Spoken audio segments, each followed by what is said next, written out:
বন্ধুরা ওই দেখো এয়ারপোর্টের রানওয়ে, ইন্ডিগোর ফ্লাইট দেখা যাচ্ছে। তো দেখতে পাচ্ছেন H12 শুরু হচ্ছে, কল্যাণী, রানাঘাট, শিলিগুড়ি সব সোজা। কুকুর বিস্কুট খেতে যায় দেখেছি, ছাগল এই পাড়ে এলেও দেখতে পাচ্ছ সেম ওরকম লম্বা লন মতো রয়েছে। এটাকে গলাকাটা সাহেবের কুঠি বলেও অনেকে বলে, মানে যে নীলকর সাহেব ছিল। বন্ধুরা দেখতে পাচ্ছ এই হচ্ছে ট্রি হাউস, যেটা ওরা বলছিল 1800 টাকা করে। আর নৌকার খরচাটা কেমন কি আছে আমি বলে দিই। শুধু যদি এই পার থেকে ওই পারে পার হওয়ার জন্য জীবনে সব রকম অভিজ্ঞতা হওয়া দরকার। তো ইছামতি নদীতে আজকের নৌকা বাইছি। পুরো ডিটেলসে লেখা রয়েছে চিতল হরিণ। এই হরিণ কিন্তু এখানে দেখা যায়। এখানে হরিণকে খাবার দেওয়া হয় দুপুর 2:30 থেকে 3টের মধ্যে। সেই সময় হরিণগুলো কিন্তু খাবার খাওয়ার জন্য গেটের কাছে আসে। তো বন্ধুরা দেখতে পাচ্ছ আমার সামনে রয়েছে হচ্ছে বিভূতিভূষণ অভয়ারণ্যের যেটা মেন গেট, সেই গেট। এই দু সাইডের এই গাছগুলো নাকি ওরা যেমনটা বলছে প্রায় 300 বছর করে পুরনো এক একটা গাছ।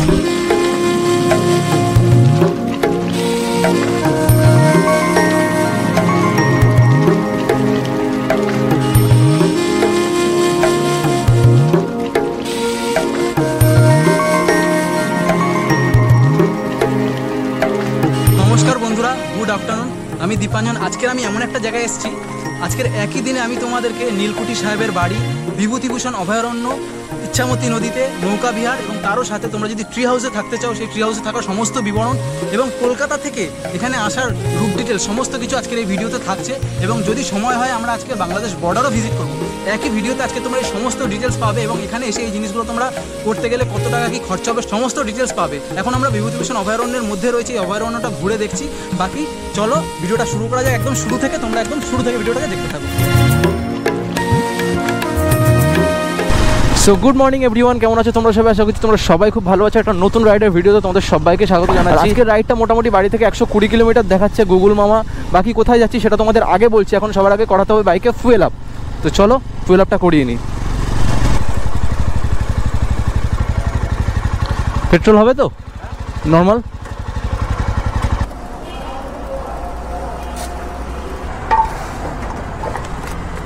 সো ফুয়েল আপ করা হয়ে গেছে, ফাইনালি বেরিয়ে গেলাম। তো বন্ধুরা আজকে যে জায়গাটা যাচ্ছি সেটা হচ্ছে মঙ্গলগঞ্জ। গুগল ম্যাপ অনুযায়ী কাছাকাছি স্টেশন হচ্ছে বনগা। আর মঙ্গলগঞ্জ গিয়ে আমরা কি দেখবো সেটা হচ্ছে বিভূতিভূষণ অভয়ারণ্য, যেটা হচ্ছে পারমাদান ফরেস্ট নামেও পরিচিত। আর এছাড়া রয়েছে হচ্ছে নীল সাহেবের কুঠি, নীলকর সাহেবের কুঠি, যেটা মানে গলাকাটা সাহেবের কুঠি নামেও পরিচিত। আরও তার সাথে রয়েছে হচ্ছে ইছামতি নদী। তো ইছামতি নদীতে আমরা নৌকাও চড়বো যদি গিয়ে পসিবল হয়। তো অনেক কিছু করার প্ল্যানিং রয়েছে আজকের। বাকি এখন আমাদের মিট আপ যেমন থাকে জানো, জেডাব্লিউ ম্যারিয়টেই গিয়ে ওয়েট করবো। কিন্তু সবার আগে আমাকে হচ্ছে পাটুলির কাছ থেকে সুদীপকে হচ্ছে পিক আপ করতে হবে। সুদীপের লোকেশন আমি সেট করে নিয়েছি, সুদীপকে পিক আপ করবো, তারপর সোজা জেডাব্লিউ ম্যারিয়ট।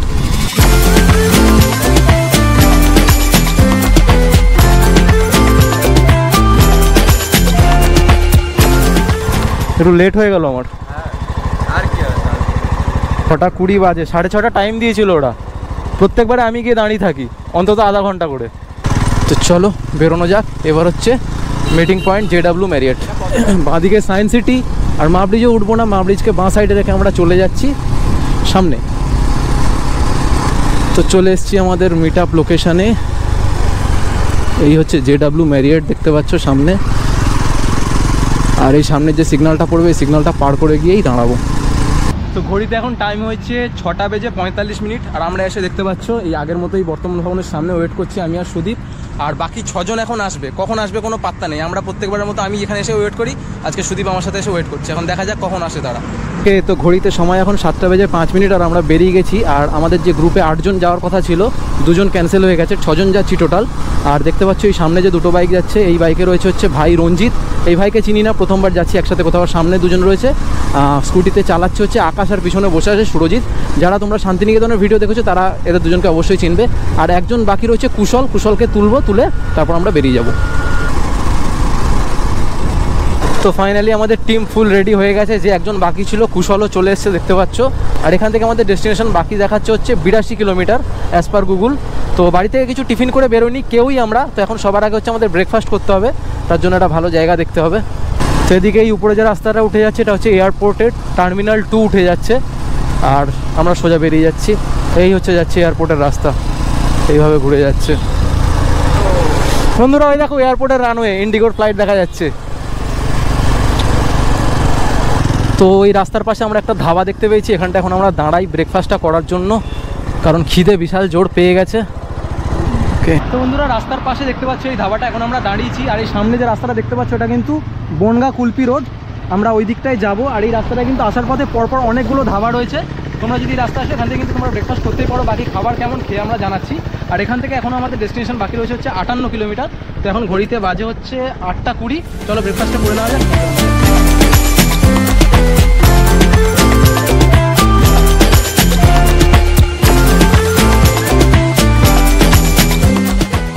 তো দেখতে পাচ্ছ সামনে একটা মনে হয় চৌমাথা পড়বে, বাঁ দিকে নৈহাটি, ডান দিকে হাবড়া, সোজা মোরগ্রাম, আর পিছন দিকে কলকাতা, মানে যেখান থেকে আমরা আসছি।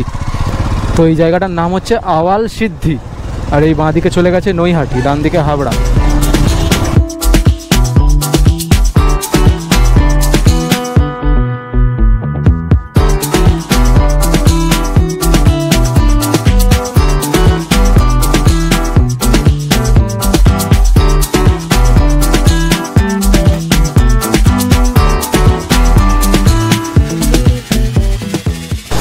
তো দেখতে পাচ্ছেন NH12 শুরু হচ্ছে, কল্যাণী, রানাঘাট, শিলিগুড়ি সব সোজা, মানে শিলিগুড়ি যাওয়ার রাস্তা হচ্ছে এইটাই।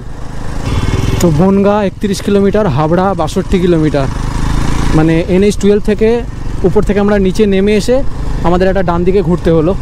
আচ্ছা, তো এইটা দেখাচ্ছে হচ্ছে চাকদা বনগাঁ রোড, এই রাস্তা এখন থাকতে হবে 7.7 কিলোমিটার। তো এখন আমরা একটা ভিতরের রাস্তায় ঢুকে গেছি, ম্যাপ আমাদের ঢুকিয়ে দিয়েছে। আর দেখতে পাচ্ছ ফুল অফ রোডিং করে করে যাচ্ছি আমরা। এখন জানি না এরকম রাস্তা কত দূর পর্যন্ত পাবো, দেখো অবস্থা, দেখো রাস্তাটার। ভাই এ কী রাস্তায় চলে এলাম আমরা, মানে 30-এর উপরে স্পিড তুলতে পারছি না, গাড়ি সেকেন্ড গিয়ার দিয়ে চালাতে হচ্ছে। রাস্তায় মানে শুধু অফ রোডিং বলে নয়, দেখো মানে স্টোন চিপ ভর্তি, মানে ছড়িয়ে ছিটিয়ে রয়েছে, বিশাল রিস্কি, মানে চাকা এদিক ওদিক স্কিড করছে। একবার এখানে যদি পড়ে যায় না, পুরো অবস্থা খারাপ হয়ে যাবে।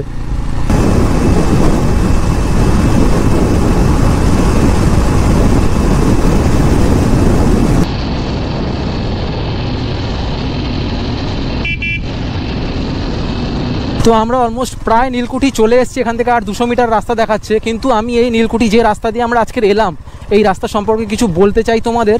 তোমরা আমার চ্যানেলের প্লেলিস্টে গিয়ে দেখবে যে ওয়ান ডে বাইক ট্রিপ বলে প্রচুর ভিডিও আছে, মানে কলকাতার মধ্যে যেগুলো। কিন্তু এই নীলকুঠি, এই যে রাস্তা আজকের আমরা এলাম, মানে সব থেকে ওর্স্ট রাস্তা আমি বলবো। মানে কি বলবো, রাস্তা প্রথম যতক্ষণ পর্যন্ত হাইওয়েতে ছিলাম ভালো, হাইওয়ে থেকে যেই আমরা বাঁ দিকে ঘুরেছি সেইখান থেকে পুরো 20 কিলোমিটার রাস্তা অ্যাটলিস্ট তোমরা ধরে রাখো ভাঙাচোরা, পুরো ফুল অফ রোডিং, মানে তোমাদের বাইকের সাসপেনশনের ফুল টেস্ট হয়ে যাবে।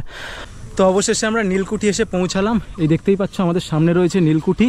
মোটামুটি এখানটা যেরকমটা তোমাদের শুরুতেই বলেছিলাম, এখানটা দেখার জন্য নীলকুঠি রয়েছে, এছাড়াও একটা বিভূতিভূষণ অভয়ারণ্য রয়েছে, যেটাকে ওয়াইল্ড লাইফ স্যাংচুয়ারি। অভয়ারণ্যে কী দেখতে পাবো জানি না, যদি খোলা থাকে মানে দেখা গেলে অবশ্যই তোমাদেরকেও দেখাবো। আর এই পিছনেই দেখতে পাচ্ছ ইছামতি নদী রয়েছে, যদি নৌকা চড়া যায় সেটাও আমরা করে দেখবো অবশ্যই। তো চলো এখন ভিতরটা ঘুরে দেখি নীলকুঠি, দেখি কী এর মানে বিশেষত্ব। আচ্ছা, তো এই নীলকুঠিটা যে গ্রামের আন্ডারে আসছে সেটা হচ্ছে মালিপোতা গ্রাম। এখানটায় লেখা রয়েছে, তোমরা দেখতে পাচ্ছ নিচে লেখা রয়েছে মালিপোতা গ্রাম পঞ্চায়েত। আর এখানে একটা বিশেষ ঘোষণা রয়েছে, এই অট্টালিকাটা প্রায় 300 বছরের পুরনো। আর এই 300 বছরের পুরনো অট্টালিকার মানে দোতলাটার অবস্থা খুবই খারাপ, তাই দোতলায় ওঠার জন্য বারণ করছে। তো আমরা উঠবো না দোতলায়, বাকি তোমরাও কেউ এলে অবশ্যই এই নিয়মটার পালন করো। আর এদিকে দেখতে পাচ্ছ একটা সরকারি স্কুলও রয়েছে, মঙ্গলগঞ্জ FP স্কুল, হ্যাঁ মানে প্রাইমারি স্কুল যেটাকে বলে আর কি। 1903 সালে স্কুলটা স্থাপনা হয়েছে। এই যে নীলকুঠি তোমরা দেখতে পাচ্ছ, এই নীলকুঠির মধ্যে মেনলি দেখতে পাচ্ছ এই একটা লম্বা লন মতো রয়েছে, আর ঠিক এই এদিক থেকে সিঁড়ি রয়েছে উপরে ওঠার। উপরটা দেখতে পাচ্ছ পুরো ভাঙাচোরা কিরম অবস্থায় হয়ে রয়েছে, যেটা উপরে উঠতে বারণও করেছে। আর ঠিক এই পাড়েই যদি তোমরা আসো, এই পাড়ে এলেও দেখতে পাচ্ছ সেম ওরকম লম্বা লন মতো রয়েছে। আর এখানটায় মাঝখানে 3-4টে ঘর মতো রয়েছে। আর সব থেকে আশ্চর্যের বিষয় এখানটা দেখতে পাচ্ছ ভারতীয় ডাক, ইন্ডিয়ান পোস্ট অফিস, মানে এখানটা কিন্তু ইন্ডিয়ান পোস্ট অফিসও ছিল। দেখতে পাচ্ছ এই ডাক বাক্স, হ্যাঁ এ পাড়টায় ডাকঘরের দরজাগুলো লেখা রয়েছে, এই দেখো ডাকঘর দেখতে পাচ্ছ। তো একসময় এটা পোস্ট অফিসে ছিল, কিন্তু এই মুহূর্তে এখন দেখতে পাচ্ছ সবই বন্ধ। বাকি তো এই হচ্ছে পুরো ভাঙাচোরা অবস্থায় পড়ে রয়েছে দেখতে পাচ্ছি নীলকুঠি। আর এটাকে গলাকাটা সাহেবের কুঠি বলেও অনেকে বলে, মানে যে নীলকর সাহেব ছিল চাষিরা অত্যাচারের বিরুদ্ধে প্রতিবাদ করার জন্য নীল সাহেবের গলা কেটে দিয়েছিল, এরকমটা বলা হয়, জানি না সত্যি মিথ্যে। তো সেরকম কোনো ভুতুরে ফুতুরে ব্যাপার কিন্তু নেই, এটা মানে জাস্ট প্রচলিত, সেরকম কিন্তু কোনো ব্যাপার নেই। যদি আমরা দিনের বেলা এসেছি, রাত্রেবেলাও আশা করি সেরকম কিছু ব্যাপার এখানে হয় না। আচ্ছা, তো যেটুকুনি জানতে পারলাম এখানে নৌকা চড়া যাবে 20 টাকা করে টিকিট, প্লাস হচ্ছে বিভূতিভূষণ অভয়ারণ্য 120 টাকা করে টিকিট ঢোকা যাবে। হরিণ দেখা যেতে পারে, তো আমরা ঢুকবো, ঢুকে দেখবো। আর ইচ্ছেকুটি বলে একটা রিসর্ট আছে, ওখানে দুপুরে লাঞ্চ করবো, ওখানটায় গিয়ে আমরা এখন বাইকগুলো পার্ক করে আসি। আর যদি লাঞ্চ করার জন্য আগে থেকে বুক করতে হয় সেটাও করে আসি। বাকি দেখতে পাচ্ছি সামনে একটা দোকান রয়েছে, একটা এখানটা ওর দোকান রয়েছে, ওখানে দোকান রয়েছে। দাদা রিসেপশনে আপনি আছেন? চিকেন থালি নিলে আপনার 350 করে পড়বে, ফিশ থালি নিলে 300 করে পড়বে। ট্রি হাউস নিলে আপনার 1800 করে পড়বে পার হেড, কটেজ নিলে 1600, সমোসা কটেজ নিলে 1300 করে পড়বে। আর টেন্ট তখন তোলা আছে বর্তমানে, টেন্টের প্রাইস আছে আপনার 1000। ওকে। আর তোমাদের মানে 4 বার খাওয়া দাওয়া আছে, 1 ঘন্টা বোট রাইড, রাতে নাইট সাফারি সব ফ্রি। ওকে, তো বন্ধুরা এই যে কার্ড রয়েছে আমি ডিটেলস ডেসক্রিপশনে দিয়ে দেবো, বাকি এখানে তোমরা ফটো উঠছে দেখতে পাচ্ছ। তো এই হচ্ছে ট্রি, এখানটায় দেখলে পুরো সিস্টেম, এখানটায় 1000 টাকা টেন্ট আর ম্যাক্সিমাম যেটা রয়েছে 1800 টাকায় ট্রি হাউস। আমি একবার দাদাকে বলে দেখছি ট্রি হাউসটা কীরকম আছে, একবার দেখিয়ে দেয় যদি দেখিয়ে দিচ্ছি তোমাদের। এখানটায় এলে কিন্তু তোমরা ফুল মানে একদম 4 টাইম খাওয়া থেকে শুরু করে ইছামতি নদীতে 1 ঘন্টা বোট রাইড থেকে শুরু করে সমস্ত রকম এখানটায় ফেসিলিটি পাবে তোমরা। তো বন্ধুরা দেখতে পাচ্ছ এই হচ্ছে ট্রি হাউস, যেটা ওরা বলছিল 1800 টাকা করে। ভাবছি তোমাদের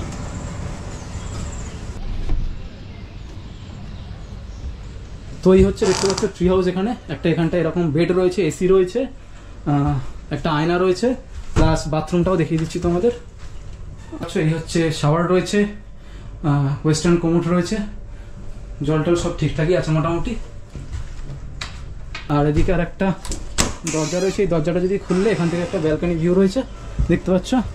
ছিল হচ্ছে ট্রি হাউস দেখলে, এটার কস্ট 1800 টাকা যেরকম বললো। এটাই হচ্ছে সব থেকে ম্যাক্সিমাম এখানে। ওই ইচ্ছেকুটি রিসর্টে যেখানে গেছিলাম তোমাদের দেখালাম, ওখানে দুপুরের খাবারও তো পাওয়া যায় বললো, কিন্তু ওখানে যা দাম বললো আমরা ওখানে খাইনি। আবার আমরা এসে এই দিদির দোকানে চলে এসেছি, দিদির কাছে খাবার অর্ডার দেওয়া যায়। তোমরা এসে দিদির কাছে যদি আগে থেকে খাবার অর্ডার দিয়ে দাও, যা খাবার মানে চিকেন ভাত, মাংস ভাত, চিকেন, মাছ ভাত, ডিম ভাত, সবজি ভাত সবই অর্ডার দেওয়া যাবে। দেখো ছাগল বিস্কুট খাওয়ার জন্য কি করছে দেখো, দেখো জামা নোংরা করে দিচ্ছে।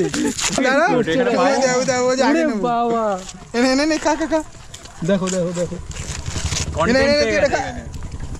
কি রে ভাই, বাপরে বাপ। তো ভাই লোক অবশেষে এবার আমরা চলে এসেছি নৌকা চড়তে। দেখো এই সামনে কতগুলো নৌকা রয়েছে, আর ওই পাড়ের ওই ফরেস্টটি কিন্তু পারমাদান ফরেস্ট। আর নৌকার খরচাটা কেমন কি আছে আমি বলে দিই। শুধু যদি এই পাড় থেকে ওই পাড়ে পার হওয়ার জন্য নৌকায় উঠি তাহলে 20 টাকা করে টিকিট। আর এই যে নৌকাগুলো দেখছো, এই নৌকায় আধা ঘন্টা যদি আমরা চড়ি, মাঝি থাকবে সঙ্গে, তাহলে মাথা পিছু 60 টাকা। 1 ঘন্টা চড়লে 100 টাকা। আর ওইখানটায় দেখতে পাচ্ছ প্যাডেল বোট রয়েছে, প্যাডেল বোট যদি আমরা আধা ঘন্টা চড়ি 50 টাকা, 1 ঘন্টা চড়লে 100 টাকা।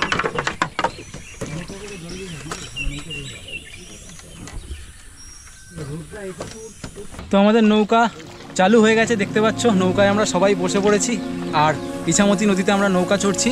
আর এই হচ্ছে আমাদের মাঝি দাদা। দাদা তোমার নাম বলো? তারকনাথ হালদার। আচ্ছা, এবার এটা বলো যে এইখানটায় তোমার হচ্ছে সব থেকে বেশি মানে পিক সিজন কোনটা, মানে টুরিস্ট সব থেকে বেশি আসে? পিকনিকের সময়, শীতকালে পিকনিকের সময়। আর এই মাঝি তোমরা যে নৌকা চড়াচ্ছ, এটা মোটামুটি সকালে কটা থেকে আর কটা পর্যন্ত? এটা আমাদের সকাল 6টা থেকে একদম সন্ধ্যে 6টা পর্যন্ত। আর এমনি তোমাদের কি জীবিকা, তোমাদের কি এইটাই? জীবিকা সব কিছু আছে, সার্ভিস আছে, চাষবাস আছে, সব এখন যেটা হয় যখন সময় এটা করতে গেলে ওভার টাইম। আচ্ছা,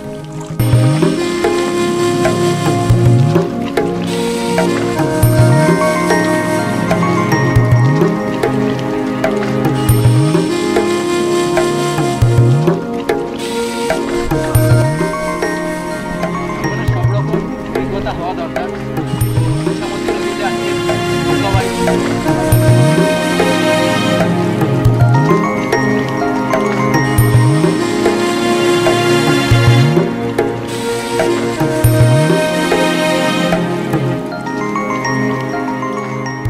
তো আমাদের নৌকা ভ্রমণ হয়ে গেল একেবারে। আমরা দেখতে পাচ্ছি এই যে বিভূতিভূষণ অভয়ারণ্য বা পারমানেন্ট ফরেস্ট, সেই ফরেস্টের এপারেই একেবারে নৌকা চলে এসেছি নিয়ে। সামনেই দেখতে পাচ্ছ এই টিকিট কাউন্টার রয়েছে, কিন্তু এখানটায় এই সিজনে মানে এই সময় খুব বেশি লোক হয় না বলে এই টিকিট কাউন্টারটা বন্ধ রয়েছে। এখান থেকে 1.5 কিলোমিটার হেঁটে গিয়ে ওই পারে টিকিট কাউন্টার রয়েছে, যেখানে টিকিট কাউন্টারটা খোলা রয়েছে। আর তোমাদেরকে একটা ইনফরমেশন দিয়ে রাখি, টিকিট কিন্তু 100 টাকা করে জনপ্রতি। আর এর ভিতরে দাদারা যেমন বললো হরিণ, ময়ূর বা কিছু পাখি দেখা যেতে পারে। চলো এখন আমরা সামনে দেখতে পাচ্ছ অভয়ারণ্যটা এরকম রয়েছে, আমরা কিছুটা যাই, গিয়ে দেখি আমরা কি দেখতে পাই।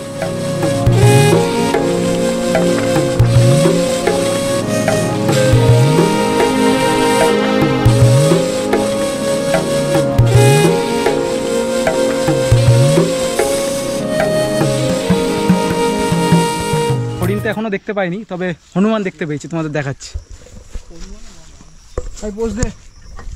আমি জুম করে দেখাচ্ছি, দেখো ওই যে বসে রয়েছে, ওই যে ওইখানটায় বসে রয়েছে, ওখানে ঠিক আমার এই আঙুলের সোজায়। ক্যামেরায় দেখা যাচ্ছে কিনা আমি বলতে পারবো না, আমি জুম করে দেখানোর চেষ্টা করছি। ঠিক এই আঙুলের সোজায় বসে আছে, প্রায় 5টা 6টা। তো বন্ধুরা আমরা এই অভয়ারণ্য তো প্রায় পুরোটাই ঘুরে নিলাম, কিন্তু এখন পর্যন্ত আমরা হরিণ দেখতে পাইনি। কিন্তু এখানটায় দেখো পুরো ডিটেলসে লেখা রয়েছে চিতল হরিণ। এই হরিণ কিন্তু এখানে দেখা যায়। হ্যাঁ, আমরা যা দেখতে পেলাম সেটা হচ্ছে হনুমান দেখতে পেলাম, তোমাদেরকে দেখিয়েওছি। আর এই হচ্ছে দেখতে পাচ্ছি একটা বড় গেট। আমাদের কিন্তু এই গেটের ভিতরে কোনো রকমভাবে প্রবেশ করা যাবে না, পুরোটা কিন্তু আমরা এই যে বাউন্ডারি রয়েছে এই বাউন্ডারির সাইড দিয়ে কিন্তু আমরা ঘুরতে পারছি। তো আমরা ওই মাথা থেকে 1.5 কিলোমিটার হেঁটে এসেছি। এখানে টিকিট কাউন্টার রয়েছে আর এখানেই হচ্ছে মেন গেট। এখানে হরিণকে খাবার দেওয়া হয় দুপুর 2:30 থেকে 3টের মধ্যে।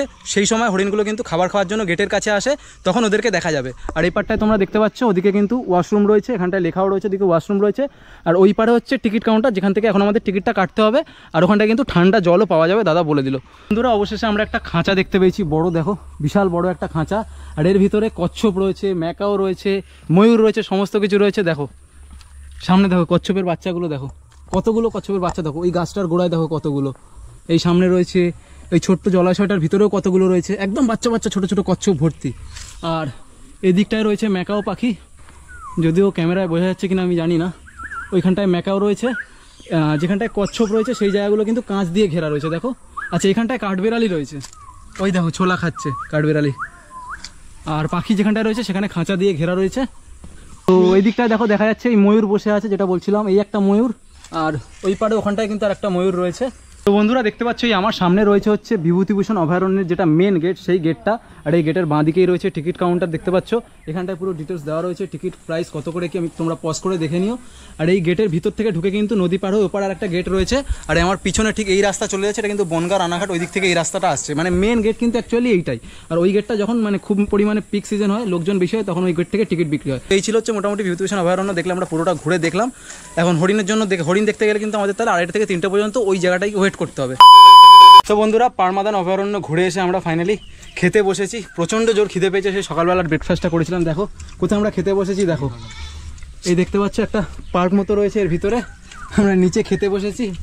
এই খাবার আমাদের 130 টাকা করে পড়েছে, ওই দিদি আনিয়ে দিয়েছিল যেটা। তো চলো খাবারটা খেয়ে নেওয়া যাক, নিয়ে তারপর এখান থেকে আমরা বেরোবো বর্ডার দেখার জন্য। তো ঘড়িতে এখন বাজে 3:25। আর ফাইনালি আমরা এখান থেকে বেরিয়ে যাচ্ছি। মোটামুটি যা ঘোরার ছিল এখানে ঘুরে দেখা হয়ে গেল। প্রচণ্ড গরম লাগছে, এখানে আর বসে থাকা যাচ্ছে না। তো এখন যাবো একটু বর্ডারের দিকে, যদি বর্ডারে গিয়ে সেরকম দেখার মতো কিছু থাকে তাহলে ওখানটা একটু বসবো, তারপর হচ্ছে ওখান থেকে বেরিয়ে যাবো বাড়ির দিকে। আর তোমাদের কাছে একটা ছোট্ট রিকোয়েস্ট, তোমরা যারা এখান থেকে ঘুরতে আসবে, ওই অভয়ারণ্যে যাও বা এই জায়গাটা এসে ভিতরে কোনো খাবার দাবার খেয়ে প্লিজ জায়গাটা নোংরা করো না। এটা ঘুরতে আসে সবার জন্য ভালো জায়গা। তো যে আসবে সেটা দায়িত্ব নিয়ে জায়গাটাকে পরিষ্কার পরিচ্ছন্ন রেখো। তো চলো বেরোনো যাক। তো আমাদের প্ল্যানে একটু চেঞ্জ হয়েছে, আমরা আর বর্ডার দেখতে যাচ্ছি না, কারণ লোকাল লোকেদের কাছে জিজ্ঞেস করলাম, ওরা যেরকমটা বললো বর্ডারে গিয়ে ওই কাঁটা তারের বেড়া দেখতে পাবো শুধু, তার বেশি কিছু দেখা যাবে না। 7 কিলোমিটার আমাদের এক্সট্রা যেতে হবে, আর তাতে বেকার বরঞ্চ টাইম ওয়েস্টও হবে। তার বদলে বরঞ্চ আমরা বেরিয়ে যাচ্ছি এখন এখান থেকে। হচ্ছে আমরা যেরকম রাস্তা ধরে এসেছি ওরকম যাব না, বরঞ্চ আমরা বনগাঁ হয়ে যশোর রোড ধরে বাড়ি যাব, কারণ যশোর রোড ধরে গেলে ওখানটা হচ্ছে রাস্তার ধারে দেখার মতো দৃশ্য, সাইড সিন খুব ভালো রয়েছে। তো বরঞ্চ সেই দিক থেকেই যাই আর তোমাদেরকে সেই ভালো ভালো ভিউগুলোও দেখাবো। তো এখন আমরা যশোর রোডে এসে উঠেছি। আর দেখতে পাচ্ছ যে জন্য যশোর রোডে আসা, মানে ওরা যেটা বলছিল এই দু সাইডের এই গাছগুলো নাকি ওরা যেমনটা বলছে প্রায় 300 বছর করে পুরনো এক একটা গাছ। খুব সুন্দর দেখতে লাগে রাস্তাটা, কিন্তু মানে নর্মাল যে রুটে আমরা এসেছি তার থেকে এক্সট্রা প্রায় 30 থেকে 35 কিলোমিটার আমাদের ঘুরতে হলো 1 ঘন্টা ধরে।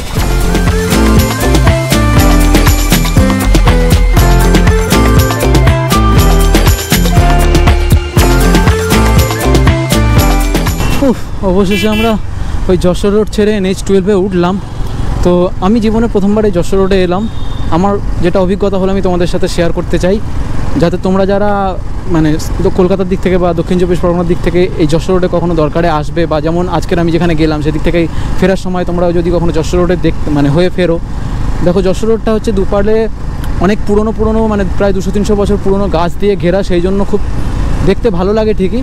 কিন্তু এর যেমন একদিকে ভালো, তেমনি এর নেগেটিভ দিক হলো রাস্তাটা প্রচণ্ড সরু, ঠিক আছে। তারপর হচ্ছে 2-ওয়ে রাস্তা, মানে সরু রাস্তা, এদিক থেকে ওদিক থেকে দুদিক থেকে গাড়ি আসছে, আর রাস্তাটা প্রচণ্ড জ্যাম থাকে, প্রচণ্ড জ্যাম। আর বড় বড় বাস সবসময়, মানে সামনে বড় বড় বাস চলে আসছে, বড় বড় বাস। মানে কখনো যদি মনে করো তুমি তোমার একটু আর্জেন্ট রয়েছে, তাড়াহুড়োর মধ্যে রয়েছে, তুমি বেরিয়ে আসবে, কোনোভাবে চেষ্টা করে পারবে না যশোর রোড থেকে তাড়াহুড়ো করে বেরোনোর। বন্ধুরা দেখতে পাচ্ছ চলে এসেছি পাটুলিতে। আর সুদীপকে এখানে নামিয়ে দেবো, কারণ সুদীপকে তুলেছিলাম সকালবেলা পাটুলির কাছ থেকেই। আমার একটু লেট হয়ে গেছে, নাহলে আমি একেবারে বাড়ি দিয়েই আসতাম, কিন্তু ওকে এখানে নামিয়ে দিচ্ছি, অটো ধরে চলে যাবে। চলো ওই ইয়েতে ঝুলি দাও, এটাতে ঝুলি দাও, যাও তাহলে সাবধানে। টাটা, আবার দেখা হবে বন্ধুরা। তাহলে ভিডিওটা আজকের এখানেই শেষ করছি, এমনিতেই অনেক বড় হয়ে গেছে। আর আজকে ভিডিওতে তোমরা দেখলে আমরা গেলাম হচ্ছে বিভূতিভূষণ অভয়ারণ্য, ওখানটায় গিয়ে তোমরা দেখলে বেশ কিছু পশু পাখি দেখলাম। সবথেকে আমার যেটা ভালো লেগেছে ইছামতি নদীতে প্রায় আধা ঘন্টা মতো আমরা নৌকা ভ্রমণ করলাম। আর নীলকুঠি অরণ্যটাও তোমাদের দেখালাম, খুব একটা অ্যাট্রাকটিভ নয় ওটা আমার কাছে, তাও মোটামুটি 3টে স্পেস তোমরা একদিনে যেতে পারবে, গিয়ে ঘুরে দেখে আসতে পারবে। কোনটার কি টিকিট রয়েছে, কেমন কি খরচা হতে পারে, রুট ডিটেলস সমস্ত আজকে তোমাদের দেখিয়ে দিলাম। তো চলো, ভিডিওটা যদি ভালো লেগে থাকে তাহলে অবশ্যই লাইক করো, আর এরকমই রাইডের ভিডিও দেখার জন্য চ্যানেলটাকে পারলে সাবস্ক্রাইব করো। আর এই মাসেরই আজকের হচ্ছে 16 তারিখ মানে রবিবার, আর সামনের বৃহস্পতিবার অর্থাৎ 20 তারিখ হচ্ছে জয়পুর যাচ্ছি, জয়পুর ফরেস্ট। তো সেই ভিডিওটাও তোমরা দেখবে। চলো তাহলে দেখা হচ্ছে পরের ভিডিওতে। Till then ride safe, be safe.